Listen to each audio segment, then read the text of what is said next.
Greetings, travelers, and welcome to our first Dungeons and Dragons podcast. I am Scaly, your DM, and I will be guiding you through the wondrous world of Nyra, in which we play. Here, no magic is allowed, and the God King reigns over all, and we struggle to fit in. We, and this refers to Wizen, or short Wiz, a half-elf thief who became a mercenary after an incident involving some guards who murdered everyone he loved, who's played by Billy. Della, the runaway sea elf slave and the group's cleric, is played by Maury. Ben is the group's backbone. He's a quiet and thought-through gnome druid who is very interested in religion, and he's being played by Henry. And last but not least, we have Marcus, an ex-blackguard who is now fighting to see his family again after he broke from prison. He's played by Mizu.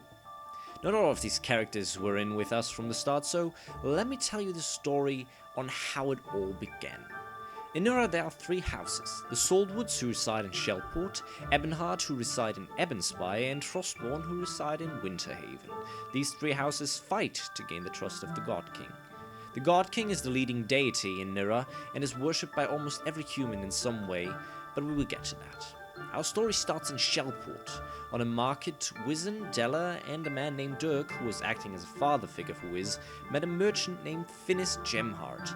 Apparently, Finnis had been robbed of one of his artifacts. Not only that, but he also needed new mercenaries. Quickly, the three were in. Finnis was about to pay them a lot of money. They met him at a tavern, where they were quickly approached by a quirky and funny bard named Cricket.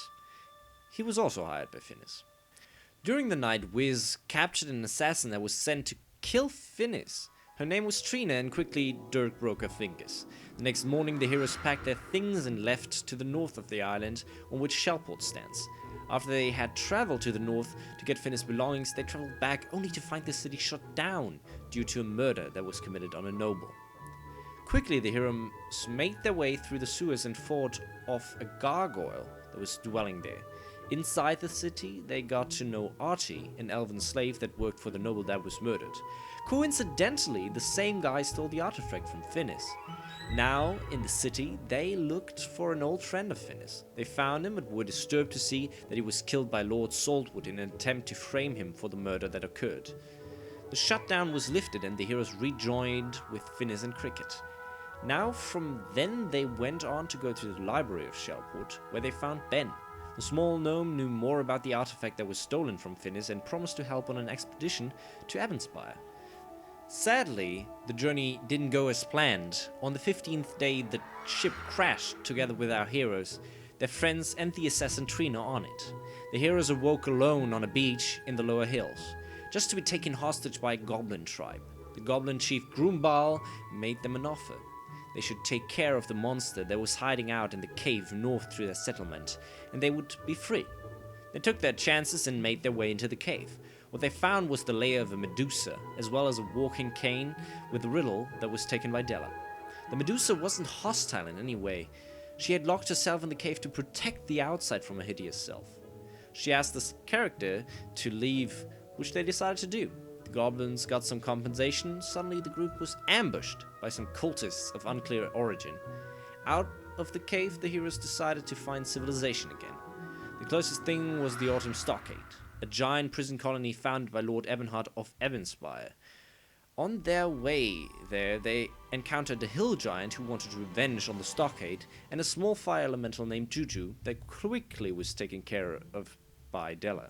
She now carries Juju in a flask around. As they reached the outpost of the stockade, the hill giant was just attacking it. In an attempt to help the remaining guards, the heroes slew the hill giant, but were surprised as they were confronted by a blackguard named Joram Minigan, a red dragonborn who asked Dirk for a fight to death to decide if they could restock in the prison colony. Dirk fell to the blackguard, something that made Wizen's anger just burn a little higher. So there they stood at the end of the first act. Cricket, Artie and Trina were saved, as well as they floated at land a bit further away and also wanted to make their way to the stockade. From then on, the characters could no longer go to the Autumn Stockade. They turned east to get to Ebonspire. On their way there, they met Frederick, an interested wizard who was studying the surroundings, and Marcus, who was just escaped from the Autumn Stockade.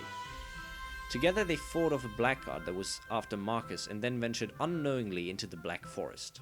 There, they were ambushed by a green beholder who wanted nothing more than to be free of his nightmares. Cricket offered himself as a sacrifice, though the characters could go, but not before telling Della his real name. Interestingly enough, the name also was the answer to the riddle of the cane that they had found in the Medusa's cave.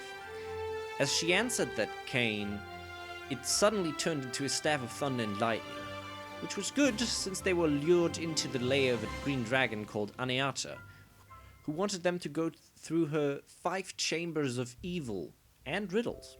After they solved the riddles, the dragon was not pleased enough and they fought her, which ended badly for the slave boy Artie. The young guy died and Della had to shed a lot of tears. Now they changed their course, no longer Evanspire, but Velen, a military city and incidentally also Wiz's home. On the crossroad, they did see something unusual, though, as smoke was rising from the direction of Evanspire, and out of nowhere the Lord of Evanspire stood before them with his pregnant wife. They had to flee from a revolution that had been going on in Evanspire. The characters were alright against high enough payment to bring the two into town. In Velen, they had to get into the War Council, which is a huge building in the middle of the city. To do this, they found Wizen's old tavern again, in which he had worked as a child. The tavern was ruined and closed, but there they found Yask, a grumpy man who told them he was a private investigator in Velen. He helped them find Amina Shaden, a high-ranking woman of the War Council. She got them into the council after they had gotten a chestplate for her, and also voluntarily bought some slaves to protect them. In there they found a friend of Ebenhard and got them to pay for their stay. On the next day, Wiz, Marcus and Trina found out that Yask had signed them up for a tournament that was going on in town. The Hammer Festival, a festival with a tournament to honor the lost soldiers. Wiz and Marcus got through round 1 easily, but met in round 2 the next day. Wiz lost to Marcus there. In the meantime, Della and Ben met Lady Varosa, a mysterious lady who loved nothing more than books. She also introduced them both to Corinna Northwind, leader of the Wizards of the Bone, a secretive organization that was made to spread magic throughout the world. They agreed upon a quest, and then suddenly in the night Della was kidnapped. This is where we stand, in the middle of the night on day number 35 of the journey throughout Nyra. Our heroes went through a lot already, and it seems like there is more to come. If this has piqued your interest, then please listen in when our first episode goes online. I hope you enjoy it as much as we do. So travelers, for now we close the book, but soon we'll reopen it.